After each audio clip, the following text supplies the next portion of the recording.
Paano magpa-cancel ng encumbrances or annotation sa title? Good morning, good learning everyone! This is your Kuya Francis and I'm your Kuya Broker. May question po tayo today. Kuya Broker, paano po magpa-cancel ng encumbrances or annotation sa title? Madali lang po magpa-cancel ng encumbrances or annotation sa title. Punta lang po tayo sa Registry of Deeds, dalhin po natin ang original title at mga document na kailangan po natin.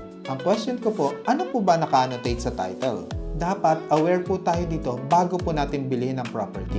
Okay, so let's check po kung ano po yung naka-annotate sa title. Kung may nakita po tayong list pendants, it means may demanda po yung property. Para matanggal po ang list pendants annotation, dapat meron po tayong finality order ng court. Kung ang makita naman po nating annotation ay Section 4 or mana ang property, i-check po natin maigi kung more than 2 years na po yung prescriptive period. If more than 2 years na po from the time na na-file at na-annotate sa title ang Section 4, you just need to sign and notarize petition for the cancellation of the encumbrance. If may nakita naman po tayong Section 7 or kung ang property ay reconstituted title, you need a lawyer to file po sa court to cancel the Section 7. After many months po, pag nag-release na po ang court ng finality order, kuha lang po tayo ng certified true copy ng finality order. Then dalhin po natin ang original title along with the court finality sa Registry of Deeds para makancel po yung Section 7 sa title. Pero ang the most common annotation po na makikita natin sa title ay yung naka-mortgage ang title.